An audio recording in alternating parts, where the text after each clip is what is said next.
Welcome to நடந்தது என்ன, கோ-பிரசன்டட் by Patanjali கேஷ்காந்தி. நான் விக்ரம். பொதுவாகவே நம்ம போராட்டங்களை பெருசாக கண்டுக்கிறதே இல்லைங்க. தினந்தோறும் ஏதாவது ஒரு போராட்டம், ஒரு பிரச்சனை சார்பாக நடந்துகிட்டே தான் இருக்குது. அதுலேயும் குறிப்பாக தனி மனித போராட்டங்களை நம்ம பெருசாக சட்டை பண்ணுறதே இல்லை.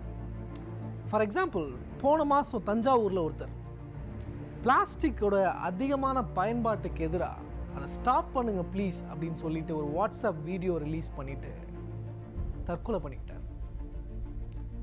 பிளாஸ்டிக் எந்த அளவுக்கு இந்த சொசைட்டிக்கு கேடான ஒரு விஷயமோ அதுக்கு கொஞ்சமும் குறைவில்லாமல் அதே டேஞ்சரஸான இன்னொரு விஷயம் ஒன்று இருக்கு.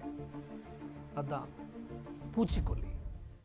இந்த ஷோ உங்களுக்கு அதிர்ச்சியை தரலாம். ஒரு பாலிஷான லைஃபுக்கு மாறி இருந்தீங்கன்னா அருவருப்பை தரலாம். ஆனால் இந்த விபத்தும் இந்த ஆபத்தும் நீங்கள் அறிந்து கொள்ள வேண்டியது. 5 seconds to go and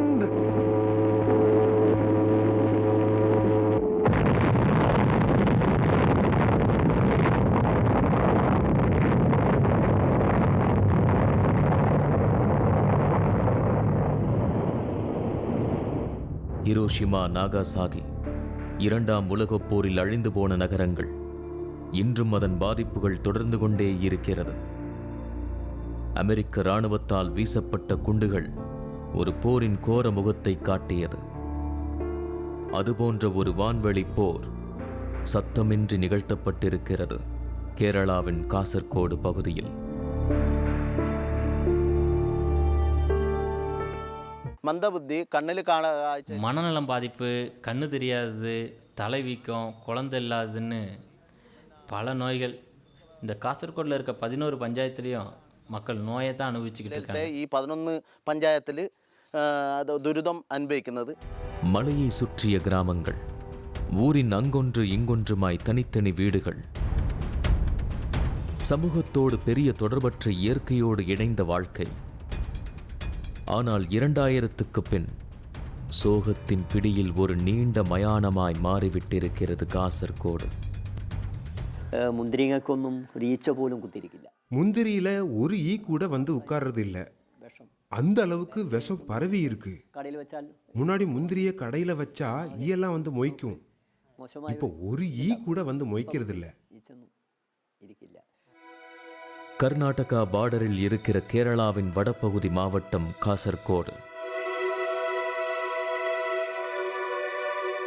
சுற்றிலும் மலைகள், பசுமையான மரங்கள், குட்டி நீரோடையோடு இயற்கையின் வனப்பு மிகுந்திருக்கிறது. இங்கே இருந்தா நோயே வராதுன்னு பார்த்ததுமே தோன்றும். ஆனால் இன்று நோயின் பிடியில் சிக்குண்டு கிடக்கிறது காசர்கோடு.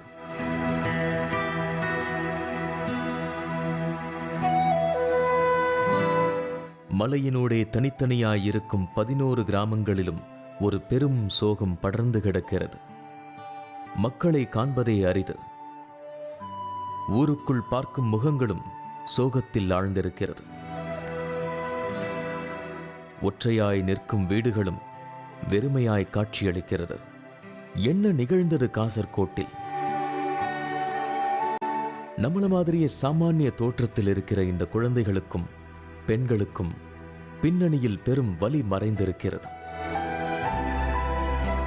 பள்ளிக்கு போய் நார்மல் குழந்தைகளைப் போல இவர்களும் விசாலமான பரப்பில் ஓடி விளையாடி சந்தோஷமாக இருக்க வேண்டியவர்கள்தான். ஆனால் ஒரு சிறு அறைக்குள், ஒரு கட்டிலுக்குள், ஒரு படுக்கைக்குள் அடங்கி போய்விட்டனர். இந்த பிள்ளைகளின் சோகமான நிலைக்கு காரணம் இயற்கை அல்ல, சமூகத்தின் அநீதி.